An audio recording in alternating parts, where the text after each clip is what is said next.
altos, que supieran leer y escribir, y importantes, propietarios de tierras. Eso limitaba un universo que para la época algunos historiadores hablan de 3,5 millones de venezolanos, se limitara a un porcentaje muy mínimo para las tomas de decisiones, fortaleciendo a la oligarquía conservadora goda en el poder. Zamora lo que hizo fue llevar esas banderas a llenarse de pueblo e ir a tomar el desafío de derrotar a esta oligarquía conservadora. Ahora, estamos hablando de una situación revolucionaria durante todo lo que fue la guerra de independencia, que movilizó cuando el Libertador, eso es una de las cosas que nos enseña la historia, cuando el Libertador se percata de la importancia de los sectores populares en la lucha de independencia y se incorporan a ella después de la muerte de Boves, es cuando la revolución empieza a tener auge. Ahora, ¿qué pasó? Se frustró con la muerte del Libertador, se frustró ese anhelo, esos anhelos populares, es lo que buscaba el pueblo, que era con su participación, fue frustrado entonces en ese momento. Fíjate, esto es una pregunta importante, ¿no? Después del año 17, la guerra de independencia cambia su sentido social. Bolívar mismo aprendió, después del expediente en las Antillas, la experiencia en Haití, la experiencia en Jamaica, y las conversaciones y mirar de cerca la situación haitiana con Alejandro Petión, que sin participación popular no hay triunfo. Ahora, el 17 justamente es el nacimiento de Exactamente, mientras que el 1 de febrero de 1817 estaba naciendo en Cuba el hijo de un blanco de orilla, Alejandro Zamora, y de una luchadora llamada... Un oficial del Ejército Libertador. Exactamente, y Paula Correa, así se llama nuestro parque, ahí está la biblioteca pública, Paula Correa en el parque Ezequiel Zamora, que es aquí el Calvario. Mientras que él estaba naciendo, Bolívar estaba dando un contenido revolucionario a la guerra de independencia.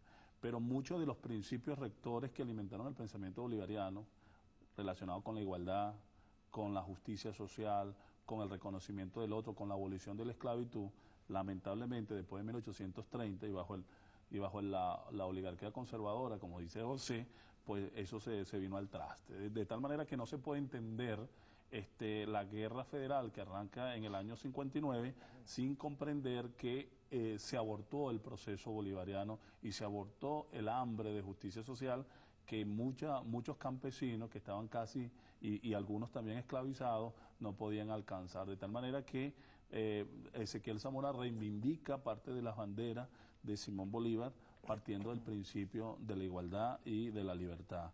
Y esto es interesante porque ese Zamora que está enarbolando la bandera de la federación, en última instancia, sin tener a lo mejor una relación extremadamente estrecha o directa con la figura de Bolívar, fíjate cómo son los avatares de la historia, se alimenta en gran medida de su ideario y se alimenta de ideas también presocialistas que estaban en boga en Europa, ideas ciertamente anarquistas que estaban en Europa, amalgamado con una condición, con una crisis en el año 58, que fue una crisis muy dura después de los Monagas, ¿no? Bueno, pero en el año cuando comienza la guerra de la Federación, ya el Manifiesto Comunista tenía 10 años de haber sido publicado. Y aquí tenemos un autor venezolano, Rafael María Baral. Rafael María Baral incursionó en el tema del socialismo, claro. Escribió acerca del socialismo, estaba enterado de todos los movimientos que se producían ahí. Los publicistas y letrados del siglo XIX estaban enterados de ese movimiento. Aquí se le leyó a Kropotkin, se le leyó a Bakunin profusamente, se le leyó a Proudhon, se leyeron los textos básicos. Y se sabe, y eso lo explicó muy bien Ezequiel Brito Figueroa en su libro Tiempo de Ezequiel Zamora, que un cuñado y un allegado al general del pueblo soberano intercambiaba este tipo de literatura, de tal manera que sí, él se alimentó, él abrevó en el pozo de los anarquistas y de los prosocialistas de su época, un socialismo todavía que estaba dando sus primeros pasos, incipiente, pero que no por eso dejaba de ser ciertamente revolucionario, ¿no? Es la raíz del socialismo, parte de allí. Y entonces, claro, era lógico que había una vinculación sin que Ezequiel Zamora fuese de los sectores menos favorecidos de la sociedad. Eso es bueno decirlo, ¿no? Y eso tampoco desdice del personaje, porque cierta historiografía ha asumido dos vertientes. Uno, para criminalizarlo, diciendo que un asaltacamino, un bandolero, y otros que dicen que fue un propietario que se valió de la ley de Esperiquite de 1834, que se lucró y que después como es que estaba enarbolando banderas de igualdad, ¿no? Yo creo que es el manejo también de la idea sobre el pueblo. Si empezamos a ver de 1817 hasta llegar a la Guerra Federal, el pueblo fue denominado de muchas maneras. Para 1817 se le llamaba la pardocracia, una manera de desprecio de la misma oligarquía. Después van a ser llamados los apargateros. Pero el pardocracia está relacionado también con el tema racial. Concepto de los pardos, pero recuerda ese profesor. Y con el tema racial también. Ese profesor que la sociedad colonial que entra en crisis y que va a la guerra de independencia es una sociedad rígida, donde no hay ascenso social. Entonces, cuando yo me refería a la pardocracia, lo hacía más de forma de desprecio que una forma de establecer ciertas condiciones de diferencia entre los estamentos sociales. Después, ese mismo concepto va a ser transformado por Juan Vicente González, uno de los principales escritores y plumas de los godos, que va a ser un ferviente acusador e insultante de la imagen de Ezequiel Zamora para la época, y antes de Ezequiel Zamora, Antonio Leocadio Guzmán. Entonces, vamos a ver cómo ese concepto del pueblo va a seguir siendo manejado como aquellos que tienen que ser controlados, como la masa estúpida, y obviamente Zamora se envuelve de esta masa, y es cuando la federación, la libertad, la igualdad se logran en términos que los mismos campesinos toman en su verbo y lo llevan a la acción a través de las armas. Ahora, todo esto se da, esa década del 40, mejor dicho, del 50 al 58, hay un ambiente político muy complicado. Sí, la inestabilidad total. Inestabilidad. Sí, hay una combinación de elementos, ¿no? Pero además incluso hay un hecho ahí que se produce, que es que hay como una conjunción de representantes de potencias que tratan de intervenir en la política interna de Venezuela. Sí, claro. sí. Fíjate, hay una coyuntura muy importante, ¿no? Después del año 58, sobre todo después del gobierno de Joaquín Crespo, casi todos hablan de un cambio cualitativo en la política venezolana. Después del año 63 al 70, con el reacomodo de los liberales y los conservadores, el capitalismo cambia un poco su dinámica y comienzan lo que se llaman la incidencia de las casas comerciales. Comienza el problema de litigio por el territorio venezolano.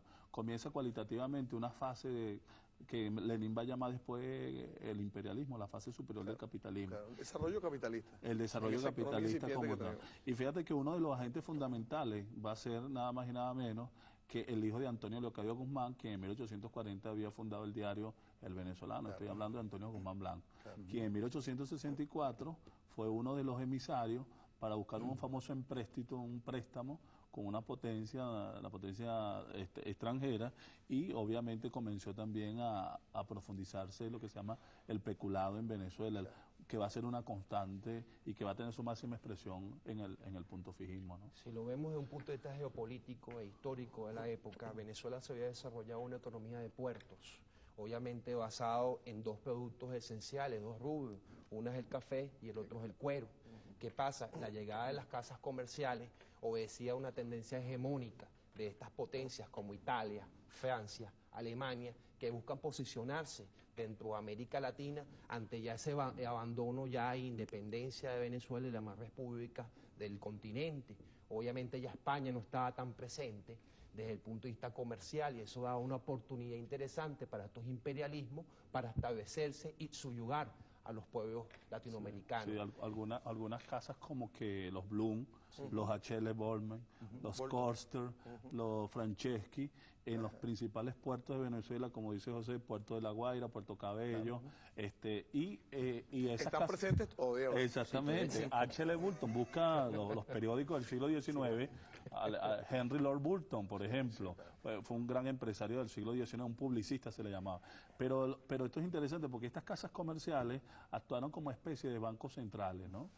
Prestaban dinero, eran usureros. No existía un banco central. No existía un banco central y ellos hacían su agosto. Claro. Y eso genera una fracción dentro de la clase dominante entre los prestamistas por un lado y los terratenientes por el otro. Ellos hacían su agosto aunque fuese en febrero. Tenemos que ir a un corte. Mira, vamos a ver un micro con el presidente Chávez hablando sobre César Rengifo. Vamos a ver. Rengifo de lo que dejó la tempestad, este canto, esta llamarada.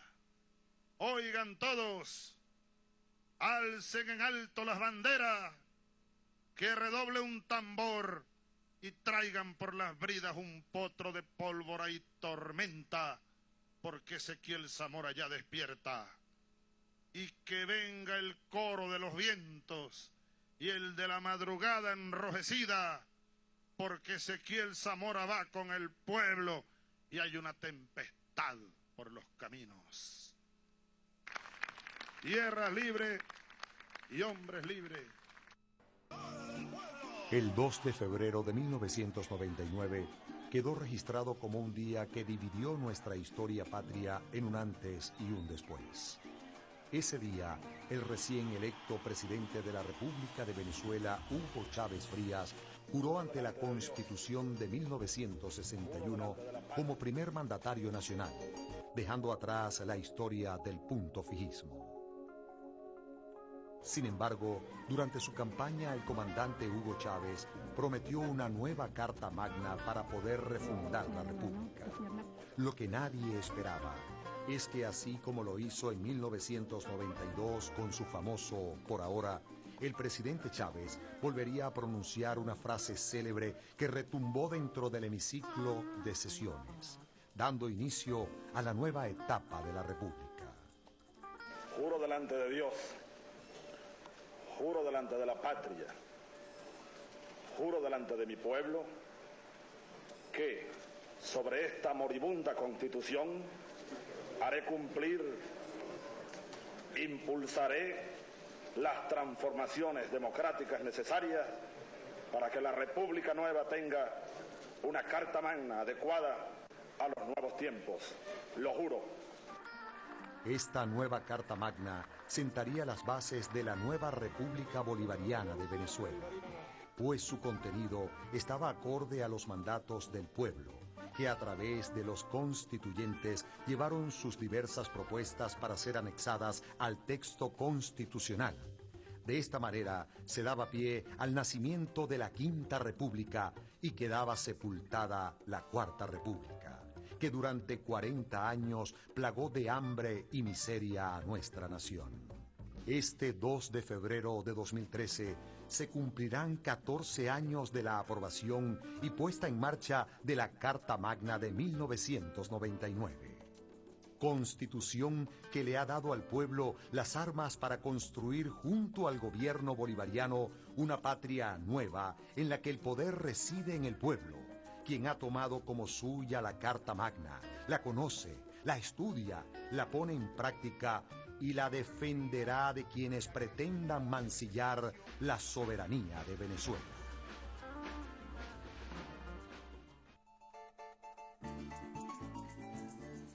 Bueno, y en efecto, seguimos en febrero, 2 de febrero, llamado a constituyente. La primera pregunta que cabe es, ¿se ha cumplido lo que el presidente se proponía en aquel discurso y previo al discurso, todo lo que fue su oferta electoral, especialmente en lo político, desde el año 94, que salió de la cárcel, hasta el año 98, que culmina con el triunfo electoral? Sí, bueno, fíjate, esa es una pregunta que a gritos responde el pueblo venezolano. El 7 de octubre creo que fue la ratificación, el carácter afirmativo de esa pregunta. Yo creo que se superaron hasta las expectativas. Recordemos que el presidente Chávez llega al poder el 6 de diciembre de 1998, con casi 57% de los votantes, contra un oponente que no llegó al 40%. Y lo primero que hizo el presidente Chávez, como muestra del empeño y de la manera irrestricta de cumplir la palabra empeñada, fue exactamente llamar a un referendo consultivo para la necesidad pues de llamar a una Asamblea Nacional Constituyente. El primer acto de él fue nombrar a los ministros. Exactamente. El segundo fue exactamente. Los 2 actos de rigor, rompiendo hasta el protocolo, antecediéndose un poco ante las expectativas de todo el mundo.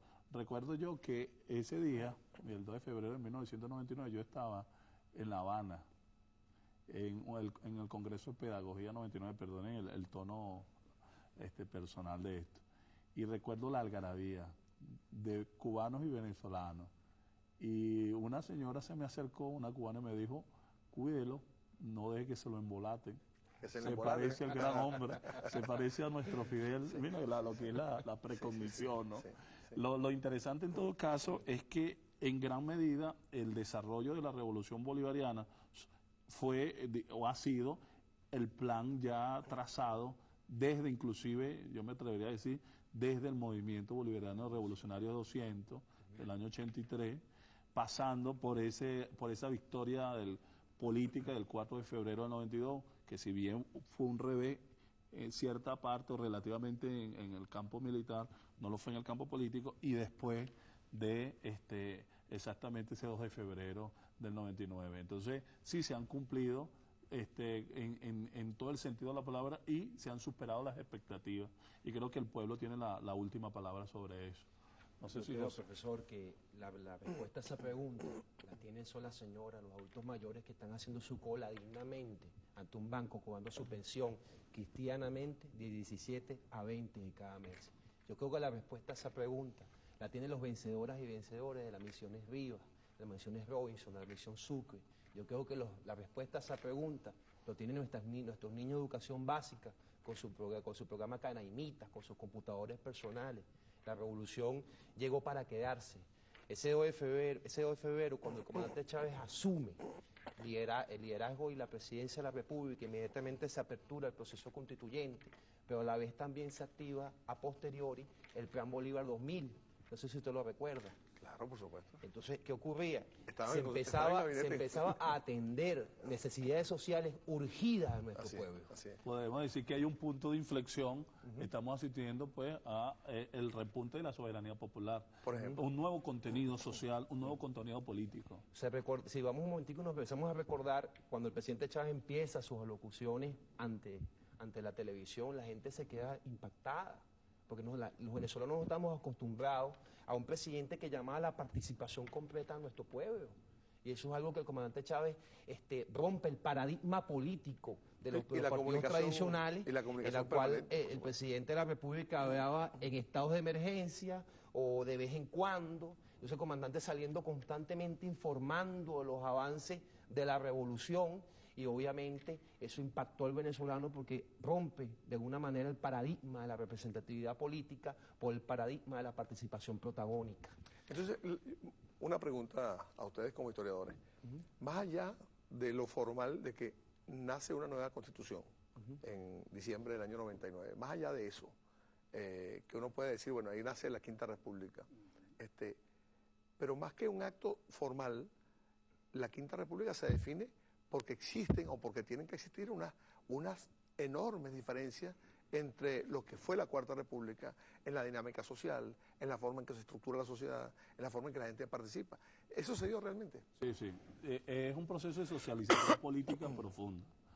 Fíjate que si uno se retrotrae en 1989, después de ese histórico febrero exactamente, uno se da cuenta de que el pueblo cuando se manifestó fue masacrado. Después de eso vino un sentimiento... Febrero de nuevo, ¿no? Exactamente, febrero. Un sentimiento de frustración, de miedo, de autocensura, de un síndrome de la desesperanza aprendida. Hubo una especie de automutilación del pueblo venezolano, que ya tenía la Cuarta República una práctica sistemática de tortura, desaparición y todo este tipo de cosas. Hay un expediente muy triste de eso, ya lo conocemos, ¿no? Verbigracia, el caso de Noel Rodríguez, entre muchos otros miles de casos más. Pero lo interesante es que después del año 89 hubo un quiebre en todos los sentidos. La gente participa entusiastamente, la gente opina, la gente pone entredicho lo que dice el otro, no se quedan con la última versión que dan los medios de comunicación, la gente se atreve a emitir un juicio.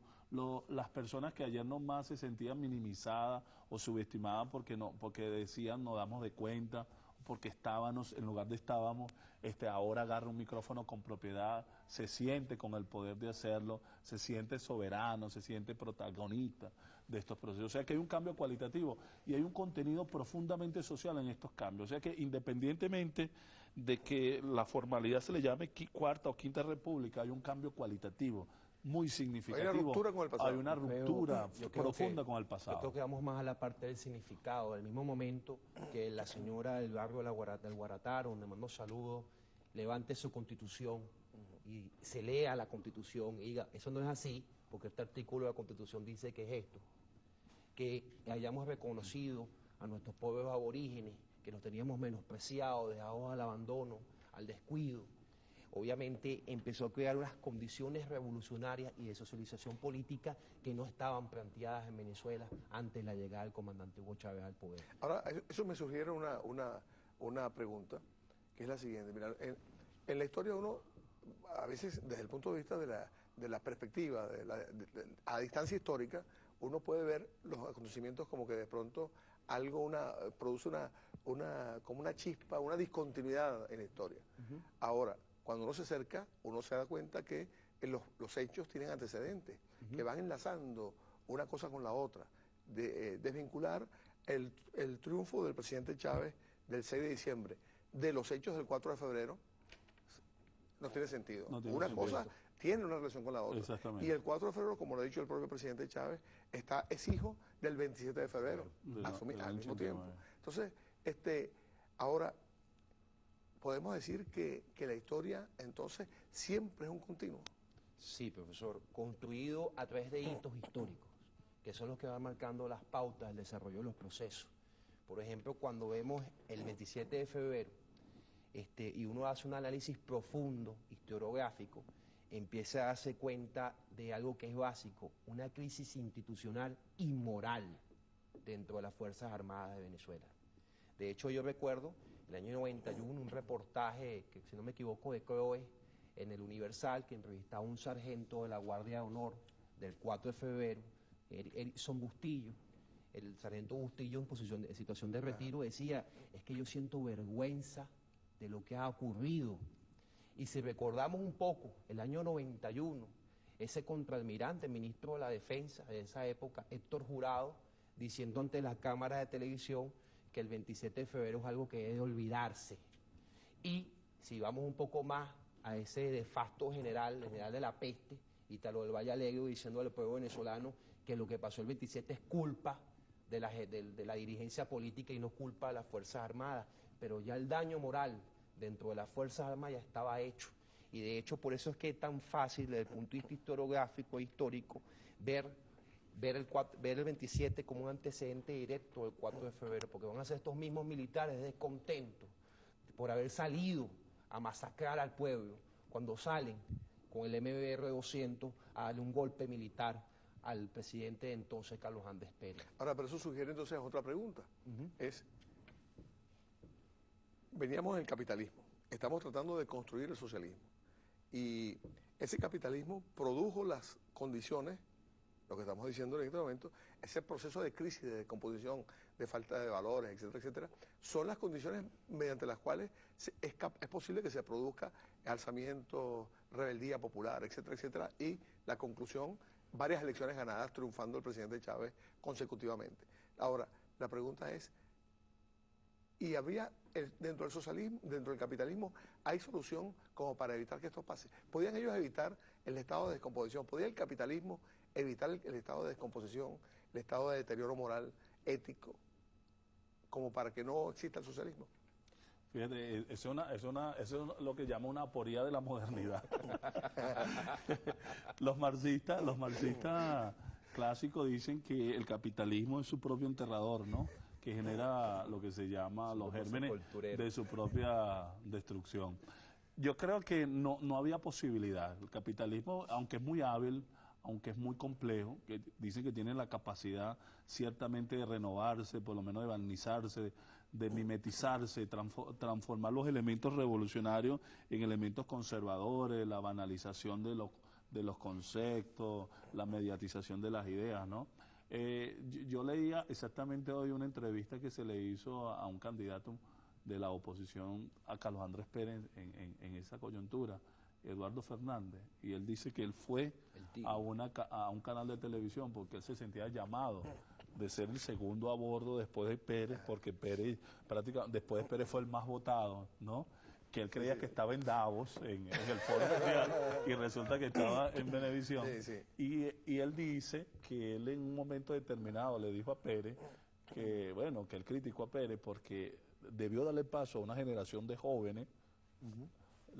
Acuérdense que el Tigre es el hombre nuevo, que en ese momento, se vendía. Y cree que sigue siendo. Bueno, ese es otro problema. Y él, fíjate, es hasta cándido decir, bueno, pero si no es así, no hay 27 de febrero. Claro. Si nosotros no hubiésemos impuesto, no hay 27 de febrero. Yo creo que no hay capacidad. El capitalismo está en una fase terminal, donde las respuestas son casi los últimos zarpazos de un monstruo que se está ahogando. El capitalismo en la actualidad está en crisis. Para la época del Caracazo y a posteriori del Caracazo se trataron de establecer medidas paulativas desde el punto de vista económico. Recuerdo que Carlos Andrés Pérez empezó a sentarse a negociar con la CTV porque iban a haber una huelga. También se creó algo que es importante, se crea esa división de seguridad ciudadana, seguridad pública en la Guardia Nacional. Hay una reformulación institucional de ese sistema democrático decadente, porque ya no era democrático, ya había perdido el elemento fundamental que era el pueblo. No olvide la COPRE. Por eso que obviamente... la reforma del Estado. Sí, la Comisión para la Reforma del Estado.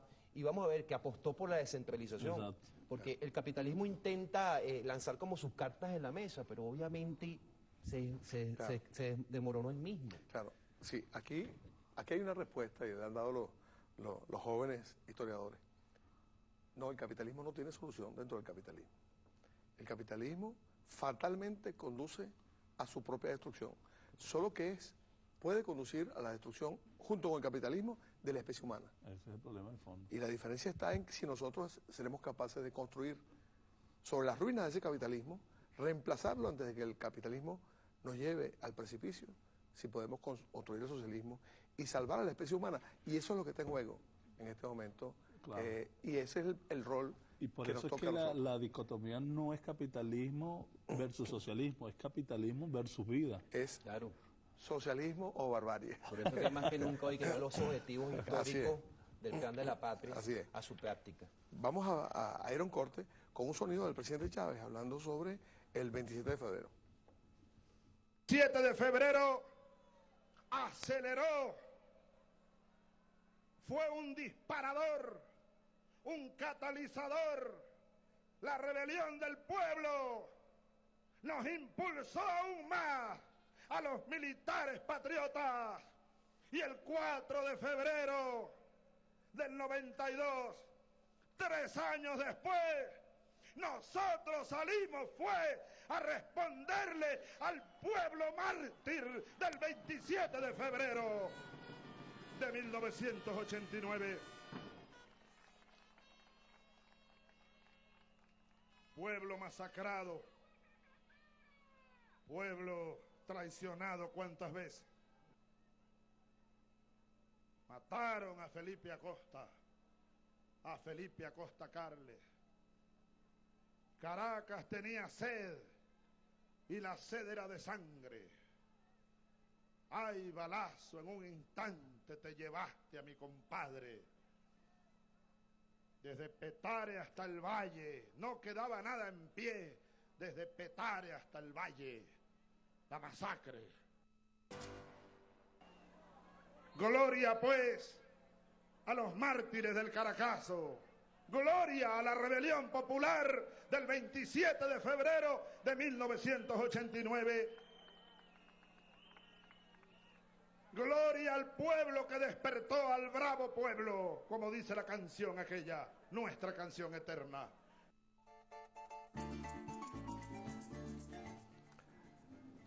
José, ¿qué edad tenías tú cuando en Caracas? Wow, profesor, yo tenía como, ¿cuántos? 3 años, 4 años de nacido. Pues yo tenía un poquito más. Pero yo era adolescente, yo estaba en el liceo. Ya estabas en el liceo. O sea, tú podías tirar tus piedras. Más o menos. Pero José no